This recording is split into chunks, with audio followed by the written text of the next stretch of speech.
മറ്റൊന്ന് ദുആക്ക് ഉത്തരം നൽകുമെന്ന ഉറപ്പുമാണ്. അതുകൊണ്ടല്ലേ ഹബീബ് സല്ലല്ലാഹു അലൈഹി വസല്ലം പറഞ്ഞത്, എങ്ങനെങ്കിലും ദ്വാർക്കരുത്, ഉദ്ഉല്ലാഹ വഅൻതും മൂഖിനൂന ബിൽഇജാബ. നിങ്ങൾ അല്ലാഹുവോട് ദ്വാർക്കുമ്പോ ഉത്തരം കിട്ടുമെന്ന ഉറപ്പിൽ ദ്വാർക്കണം. കിട്ടിയ അങ്ങോട്ട് കിട്ടട്ടെ, കുട്ടികൾ മാങ്ങക്കറി പോലെ ആകരുത്. അത് ശരിക്കും കിട്ടും, ഉറപ്പാണ്. അല്ലാഹു തആല എനിക്ക് തരുമെന്ന് ഉറപ്പാണ്. അങ്ങനെ ആ ഉറപ്പോടുകൂടെ ദ്വാർക്കണം. ആമീൻ പറയേണ്ടതും അങ്ങനെ തന്നെ. കലീമുല്ലാഹി മൂസാ അലൈഹിസ്സലാം ദ്വാരുന്നു, ഹാറൂൻ നബി അലൈഹിസ്സലാം ആമീൻ പറഞ്ഞു. ഒറ്റ ദ്വാരം, രണ്ടാമത്തെ ദ്വാരം നടന്നിട്ടില്ല. അവരാ ദ്വാരം തീരുമ്പോഴേക്ക് അല്ലാഹു തആല പറഞ്ഞു, ഖദ് ഉജീബത് ദഅവതുകുമാ, നിങ്ങളെ രണ്ടുപേരുടെയും പ്രാർത്ഥനക്ക് ഉത്തരം ചെയ്യപ്പെട്ടിരിക്കുന്നു. കാരണം ദ്വാരുന്ന കലീമുല്ലാഹി മൂസാ അലൈഹിസ്സലാമിന് നല്ല യഖീനുണ്ട്.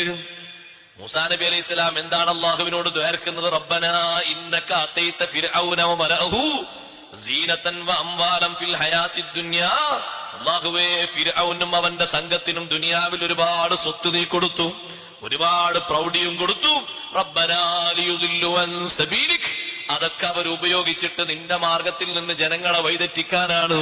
അതുകൊണ്ട് റബ്ബേ, റബ്ബന തുമിസ് അലാ അംവാലിഹിം വസ്ദുദ് അലാ ഖുലൂബിഹിം ഫലാ യുഅ്മിനൂ ഹത്താ യറവുൽ അദാബൽ അലീം.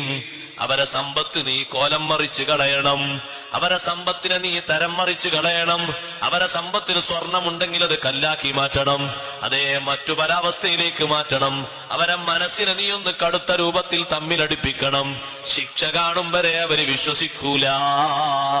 മൂസാ നബി അലൈഹിസ്സലാം ദ്വാരന്ന് തീരുമ്പോഴേക്ക് അല്ലാഹു പറഞ്ഞു, ഖദ് ഉജീബത് ദഅവതുകുമാ, നിങ്ങളെ പ്രാർത്ഥന സ്വീകരിക്കപ്പെട്ടു പോയി.